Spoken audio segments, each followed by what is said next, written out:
Hey friends, I'm Michael Kingswood. It's story time. It's Saturday, so it's Story Saturday. And I didn't do much streaming this week because, man, it's like the last 2 weeks I've been just scrambling and behind the whole time. But we are doing Story Saturday this week. This is another science fiction story. This is Story 17 from Stories for the Great Challenge, an awesome, huge collection of 52 stories that I wrote over the course of a year, and which you can get on all the ebook and print book platforms that exist, as well as directly from my website. But this is story number 17. It's a science fiction short story, and it's called Joyride to the Moon. It's kind of fun, I think. I wrote it. I'm reading it. I'm not a voice actor, but I'm the author, so that makes it cool. Sit back, enjoy, and we'll talk a little more after the story's done. Jeremy frowned and stared daggers at the keypad that had once again foiled his attempt to get inside his dad's ride. He hadn't figured it would be this tough. He tried his dad's birthday, his mom's birthday, his sister's. No dice. He'd tried combinations of all four. Nothing. Their wedding date. Nope. It was frustrating as hell. He'd been able to get into his dad's terminal in their house easily enough a few months back, so he could bypass the parental controls and the network access to get to the really good stuff. And, boy, was it good. A little disturbing sometimes, too, but good. But it looked like Dad paid more attention to security on his ride than he did for other things. Figured. It was a sweet ride. Jet black and sleek, it was built for both atmospheric and orbital flight. And not just flying, racing. It could get him all the way to Luna and back without a problem, and in time for the Pamela Jennings concert, and all the parties that would go with it, on Mare Tranquillitatis. And with Dad out of town with his girlfriend and Jeremy's sister off to college, there was no one to stop him from taking it, picking up Steve and Emil, and putting in an appearance at the social event of the year. Maybe the decade. Except for the damn lock. Jeremy took a half step back and straightened, right index finger tapping his chin while he thought the problem through. The sounds of the night surrounded him, chirping insects, the light cool breeze rustling the rigid late autumn leaves on the limbs of the maples and elms that grew around Dad's house, the sound of ground traffic cruising the avenue at the bottom of the hill below their property. He glanced to the right and upwards toward the house, square and dark and suddenly imposing, and for a second he forgot he was alone on the property. He had the feeling that Dad might suddenly look out his window and see what Jeremy was doing, then come storming down to stop him. He couldn't stop himself from cringing at the thought of the tongue-lashing Dad would dish out, and of the probable loss of his surface driving privileges, because really that was about all the punishment Dad could really give him anymore. Jeremy was 17, almost ready to graduate and move on. He wouldn't be able to get his flight license for another 6 months when he turned 18, or his orbital license for another 2 years after that, but for all intents and purposes, he was a grown-up. It's not like Dad could spank him anymore. Still, loss of surface driving would suck. But there was no danger of that here. Dad wasn't around, and Jeremy knew how to trick out the house's security, so it looked like he had never left. Not in the air, anyway. That just left getting it done. Jeremy adjusted his faux leather jacket on his shoulders and leaned forward again toward the security keypad. A thought had occurred to him. He tried to push it away, but it wouldn't go. So even though he hated thinking of that day, he tried the last significant date in their little family's history. The date they learned Mom had been killed in a car crash. The little LED above the keypad switched from red to green, and an electronic beep sounded. Then the smooth black surface of Dad's orbital racer cracked open, and the entrance hatch to Jeremy's left rose high, offering admittance. He was in. Jeremy spared one last look at the house above the racer's landing pad. He hesitated for just a second, doubts flashing through his head. Maybe it would be best just to do what he normally did on a Friday night. Drive over in his service car to grab Steve and Emil and just go to the movies. Or something. He almost closed the racer back up and left, but then thoughts of the concert and the party that would surround it returned. The absolute bedlam that everyone predicted up on Luna. The fun. The hotties from all over this quadrant. Screw driving to the movies.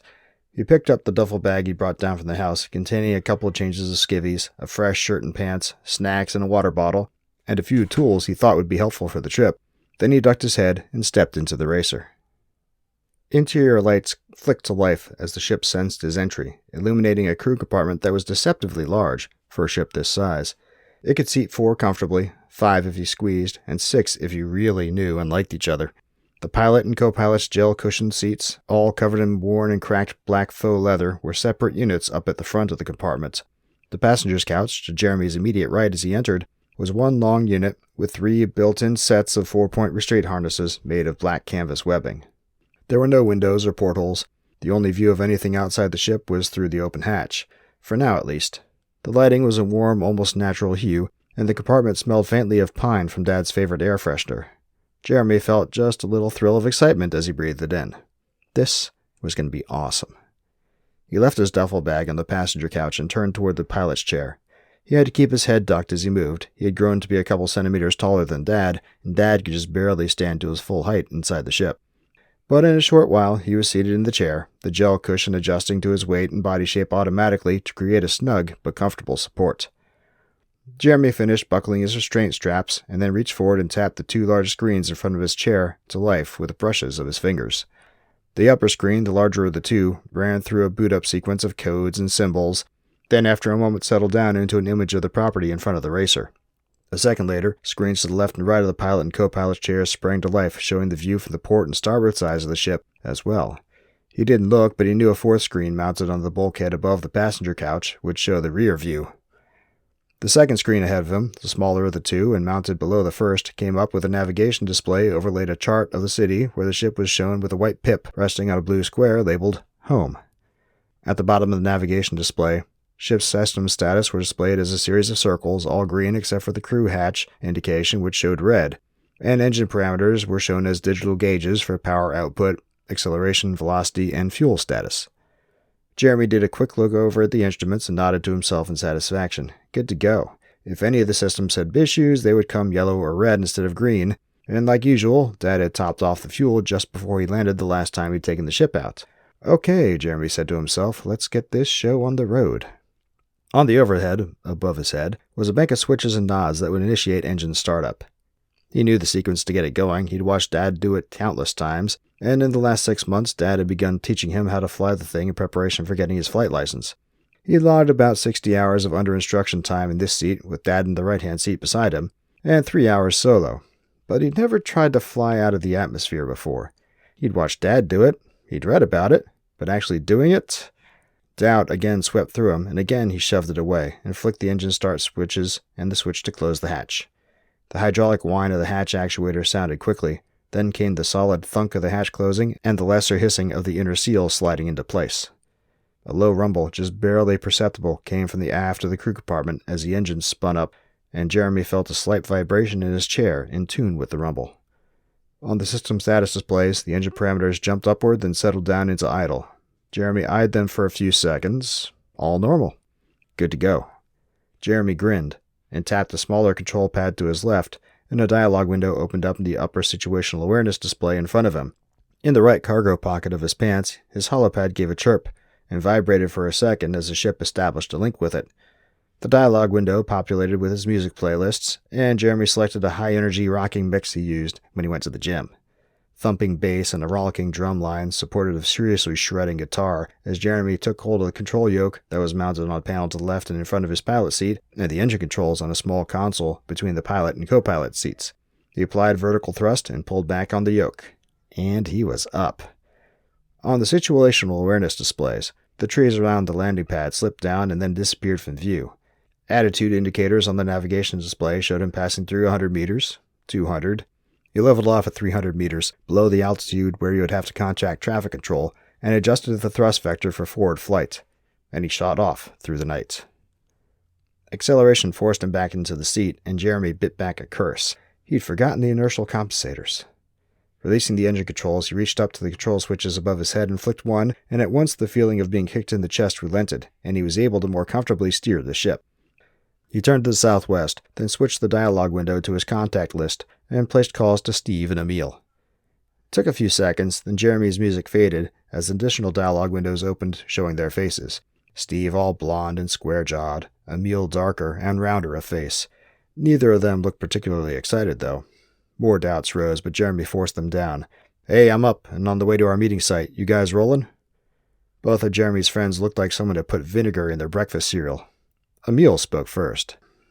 "Hey man, my grandma just came to town, unannounced. Mom's pissed she didn't call, but now we have to..." He trailed off, and in the windows he gave a helpless shrug. Damn, that sucked. Not that seeing grandparents was bad, but... Then Steve chimed in. Hey, Katie called a few minutes ago. Her folks are out of town and she wants me to come over. I mean, the Luna concert sounds cool and all, but... Oh, for the love of... Dude, Katie's been blowing you off for 6 months. You don't really think she's serious, do you? Don't be hating because a hottie wants me all to herself. Sorry, man, but beauty calls. Jeremy pulled back on the throttle, reducing his airspeed to a hover, and leaned back in the pilot chair, dumbfounded. They'd been planning this for weeks. Not going out so they could save money from work, and now when it's finally time to do it, his buddies bail on him? You guys are killing me. What am I supposed to do now? Emil shrugged again. Dunno. Movies, maybe? Better than what I've got to do. Not better than who I'll be doing in a little while, though. Steve's anticipatory grin was practically ear to ear. Really, I'm sorry, Jeremy. I'll make it up to you. Gotta go. Then his transmission winked out, and the dialogue window closed. Yeah, sorry, said Emil. Then he ended the conversation as well. Son of a bitch. Jeremy ground his teeth in frustration. Go to a movie? A movie? The fact that Emil's suggestion mirrored his own hesitant thoughts from a few minutes ago just made it worse. Screw the movies and screw them. He was going to Luna. Snarling to himself, Jeremy advanced the throttle all the way and pulled up on the yoke, raising the ship's nose toward the sky above and space beyond. Luna or bust.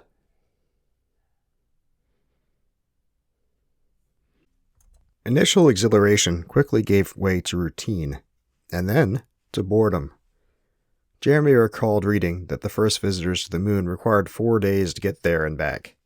His trip out was going to be closer to 4 hours, but after his initial near panic as he dealt with orbital traffic control procedures that he had only observed and read about before, never navigated himself, he had darn little to do. So he reclined his pilot seat and listened to his music. And then he listened some more. After 3 hours, he truly was ready for something else to happen, just about anything else.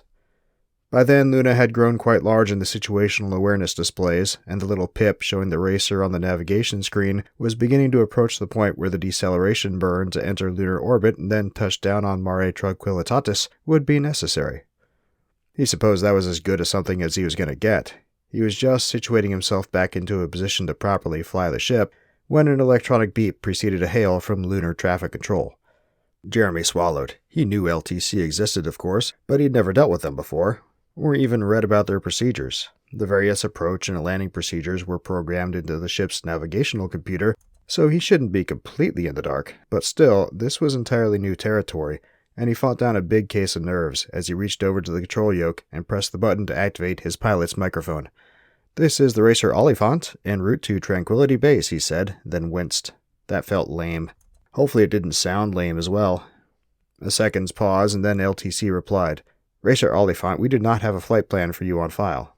Request your registration number and flight plan number. Crap? Jeremy hadn't known he would have needed to file a flight plan with LTC. Those weren't typically needed past low Earth orbit, where a majority of the satellite constellation resided. And the plan he had filed with Earth Traffic Control, under Dad's name, had just specified transit through Leo to Luna. Would that be enough? He tabbed open another dialog window on the situational awareness display, this one of the ship's internal records, and pulled up her registration specs. Then he keyed his mic again. LTC, this is Oliphant. Registration number is November 624 Charlie Tango Victor. We filed our plan with ETC. Did they not forward it to you? It was a half-truth, but it was better than a straight-out lie. He sweated for half a minute before LTC replied. Racer Oliphant, you are cleared for lunar entry burn. Execute approach procedure Victor 4 and land at pad 27, Tranquility Base. Jeremy let out a sigh of relief. Maybe this was going to work out after all. Roger, LTC. Thanks. Now, what the hell was approach procedure Victor 4? And where was pad 27? It took him a while to find the procedure. It was buried beneath 3 levels of directory trees in a seldom-used folder. But when he called it up, it looked simple enough. He was just finishing his review of it when the ship beeped at him, and he heard the deep thrum of the engines lighting off. He looked up to see that they had reached the burn point. On the navigation display, the ship's velocity was ticking down rapidly, and over the course of several minutes their plotted vector went from a straight, or near enough, line zooming past Luna to who knows where, to a curve that circled Luna, to a free return trajectory back to Earth, and then to a stable orbit, and then to a decaying orbit that ended up in a crash landing on Mare Tranquillitatis. Unless he implemented the approach procedure to turn that crash into a nice, soft landing on pad 27. No pressure. It was a simple enough procedure. He should just be able to enter it into the navigation system and then a red square with the chilling words, Error, code 40, appeared in the center of the navigation system when he tried to import the procedure's files. Had he missed a step? He tried again. Error, code 40. Oh, crap. What was going on here? Jeremy tabbed open the troubleshooting window. He needed to find out what code 40 meant and hopefully get it fixed in the next. He glanced at the navigation display in the ETA block and blanched. In the next 20 minutes, or he was going to crash. Jeremy paged hurriedly through the troubleshooting documentation and found what he was looking for. His stomach dropped. Code 40, incompatible file type. He shook his head in denial. Incompatible file type? How was that even possible? It was a file resident on the ship's network. How could it be an incompatible file type? He opened up the procedures file to the human-readable portion again and scanned it. When he got to the bottom of the first page, he saw the logo there and winced. The logo was for Jeppesen astronomic charts. But Jeremy remembered now, a couple years back, his dad had upgraded the Oliphant's navigation system from the old Jeppesen one to a newer unit from Garmin. Naturally, the two companies' file types would not be compatible with each other. And apparently Dad had never bothered to get charts and approach procedures for Luna for the new system because he never had any reason to go there. And Jeremy was such an idiot, he hadn't bothered to check before leaving on this trip. So that left contacting LTC, declaring a major mea culpa, aborting his landing and going back to Earth. Or contacting LTC to declare an emergency and have them guide him in with precision approach controls. Or flying the procedure manually. He really did not want to do the first. He'd come this far, and to leave without at least stepping foot on Luna? Jeremy's mind rebelled at that notion. The second option was almost as bad, because if he declared an emergency and they guided him in, there'd most likely have to be a debrief of events with the local flight standards office, and it would take precisely 0 minutes for them to figure out that he wasn't even licensed for atmospheric flight, let alone orbital. That left doing it manually. Jeremy looked at the procedure again. It was simple enough. He'd once done a far more complicated approach in his atmospheric training under Dad's tutelage. He could do this. And hey, he said to himself as he pulled the restraint straps on his seat a bit tighter, worst case, I just abort and head back to Earth. He tried chuckling to himself, in that confident way that Dad did sometimes. It didn't work. His mouth was dry and his stomach was doing somersaults in his belly. A beep from the navigation system told him there were 10 minutes remaining until contact with the lunar surface. Peaks, valleys, and craters on the surface were getting close enough that it was easy to see their depths in detail, and he could see the lit towers of Tranquility Base ahead and closing quickly. The first step of the procedure was due right about now. Eyes flicking quickly between the procedural steps and the navigation display, Jeremy applied a bit of thrust from his maneuvering thrusters to adjust the ship's vector a few degrees to starboard. Next, a quick burn from the engines to steepen their descent. Lower the cameras supplying the situational awareness displays so they were looking down. Find the rat pad, there, on the far side of the landing complex. The landing beacons were lit, a series of white directional strobes that were running toward an octagonal plate that was elevated slightly from the terrain surrounding it. If memory served him right, after he touched down, the plate would lower and carry the ship beneath the surface into an air dock, so ingress and egress from the ship would be easier. Also, since there was next to no protection from radiation up on the surface, most of the lunar settlements were subterranean, so it made sense to have the ships go there. A chirping alarm drew Jeremy out of his thoughts of random trivia and back to the present. He looked down at the navigation display and blanched. His descent rate was too high. He gave a quick burst from the engines, and then cursed again as the ship stopped descending entirely and began to rise. Too much thrust. And crap, now he was out of alignment with the pad, and... Racer Oliphant, what is your status? It was a different voice on the communication system, the tower controller, instead of approach control. Jeremy's mind raced, and he keyed back. Misfire from one of our thrusters. I've got it under control now. Good to go, he hoped. He had managed to stop the unexpected ascent and was yawing the ship around to line up with the markings on the pad. Racer Oliphant, do you require assistance? Damn it, he did not need this distraction. Negative, he said quickly. Everything's under control. And he thought it was. The ship was lined up nicely. Descent rate was good, just a few meters and... Oh crap, the landing gear! Jeremy surged forward and hit the switch to deploy the struts. He heard the hydraulics cycle to lower them and then... Bang! Jeremy lurched in his seat, and for a second he thought he'd crashed. But when he looked at the ship's status display, everything was green. He was on the ground. Hurriedly shutting down the engines, Jeremy slumped back in his seat and adjusted the situational awareness display cameras back to the normal position, just in time to see the ship sink into a vertical steel tunnel and a hatch iris shut overhead. Over the communication system, he heard the tower say, "Welcome to Luna." Jeremy breathed out a sigh of relief. He waited a few minutes to give himself time to calm down before opening the hatch and leaving the ship. When he stepped out, he found himself on a steel platform that was big enough to accept a ship 3 times the size of Oliphant. The steel tunnel stretched above him a good 30 meters before stopping at the massive irising hatch that had been closing above them. The place was well lit by recessed LEDs in the tunnel walls, and a couple of spotlights shone down on the ship from the lower side of the hatch overhead. Ground crew was hard at work securing the landing gear to the platform and rigging up umbilicals for shore power and sanitary tank draining. The crew's foreman turned toward Jeremy when he stepped out and gave him a quizzical look.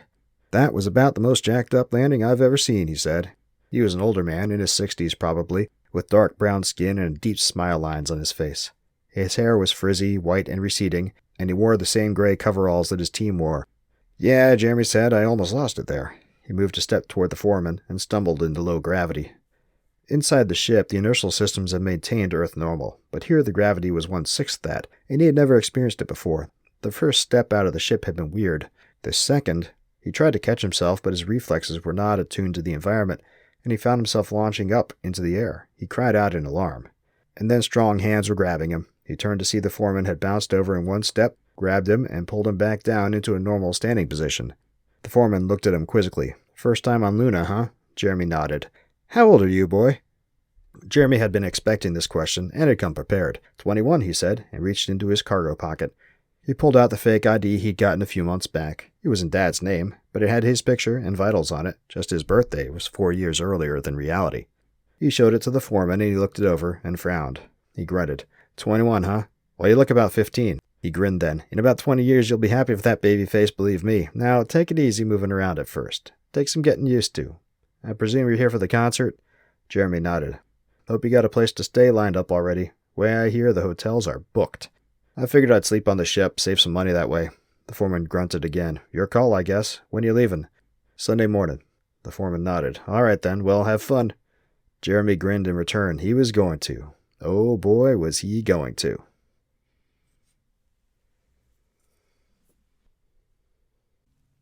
Jeremy couldn't help but smile, probably the broadest smile he'd ever had, as he pressed the engine start switches and powered up the Oliphant, then blasted off from Tranquility Base. It was Sunday morning, and he hadn't gotten any sleep the previous night.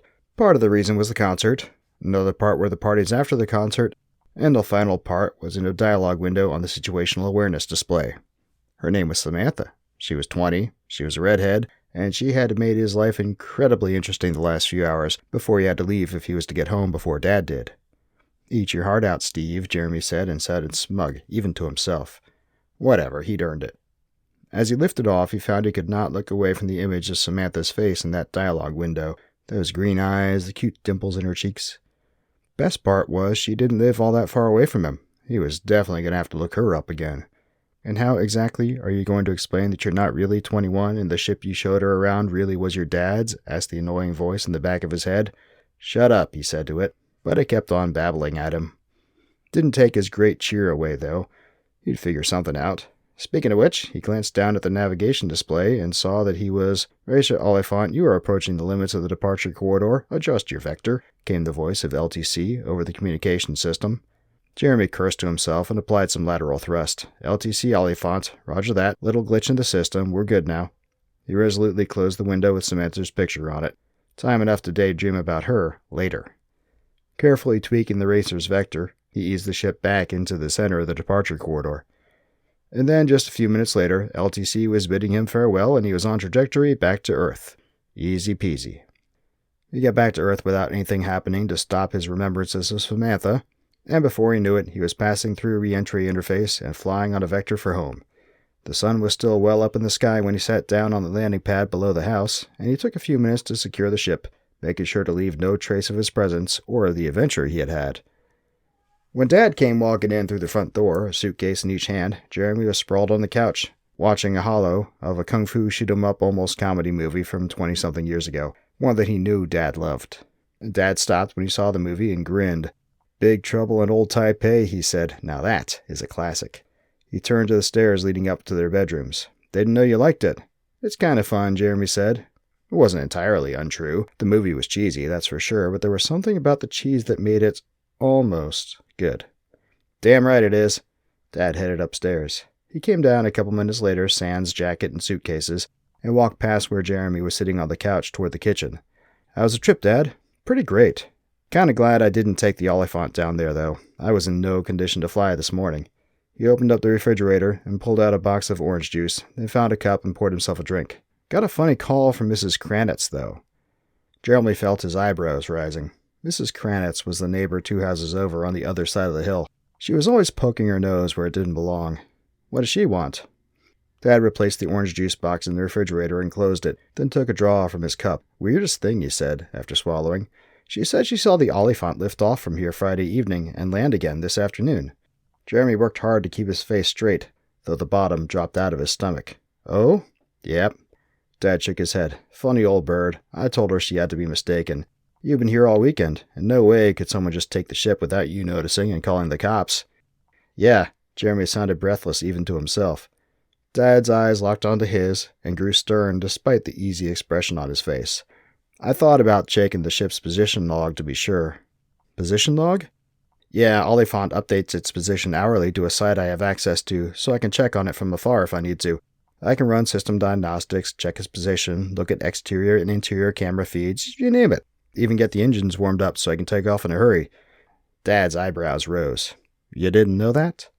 Jeremy shook his head. He knew his mouth had dropped open, and he could feel his cheeks warming as he thought of bringing Samantha onto the ship. And the things he'd done with her while she was there, if Dad saw... Dad shrugged. But I decided I didn't need to do that. I left you in charge, and you're a dependable, responsible young man. I'm sure nothing untoward happened at all. He drained the rest of his cup and set it down on the counter. But I'll tell you what, if someone had run off with my ship when I was away, I would hope they'd at least have the decency to leave it with a full fuel tank. He patted his belly and looked around the kitchen for a moment, as though trying to decide whether to get something else or not. Finally, he shrugged and turned back to Jeremy. Well, I'm pretty beat. I'm heading to bed. Good night, son. As Dad walked past him, it was all Jeremy could do to manage a hoarse-sounding, good night. Dad went back upstairs, and a few seconds later, Jeremy heard the door to his bedroom close. Jeremy waited until the movie was done, and he was sure Dad was asleep. Then he rushed out the door, down the hill, and to the landing pad where the Oliphant was parked. He had to get to a gas station. Now. Okay, so there's the story. Fun little sci-fi tale, just a teenage joyride to the moon. Why not, right? Every now and then you just gotta have fun. Gotta have fun all the time. It's like I tell everybody when I'm driving them around, it's impossible not to have fun when you don't have a boss. There you go. So yeah, see, I hope you liked that one. I enjoyed writing it. I want to say, if I don't remember if it got an honorable mention or silver honorable from Writers of the Future. I bet it got some little bit of recognition from that writing contest, which is nice. And now it's available for your enjoyment everywhere. Let's see. So what else has been going on in the Kingswood abode? Like I said, this last 2 weeks, it's just been like, felt like a scramble to get even the most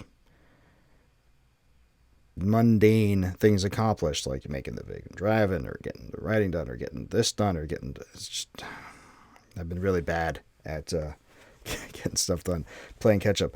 But I think I've gotten things back to, even keel again. So this next week and moving forward will be a lot more combobulated, I think.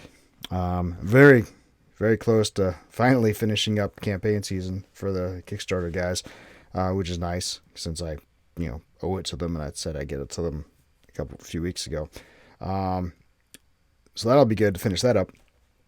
And then we'll be going on to the next book we're writing and starting another new great challenge here in June. As soon as once campaign season is fully squared away, I'm going to start on that. That's where we are on various writing projects. The fun things that have happened is last Friday I went up to LA and saw the Nightwish concert, which was great. They had a really cool band who I hadn't met before called Beast in Black opening for them. It was a great time all around. I had some things to say about it. I meant to say it at the streams this week, but I haven't streamed any, so I'll probably do that, talk about it a little more next week during streaming time, and I'll go from there. So I think I'm just going to cut this one short.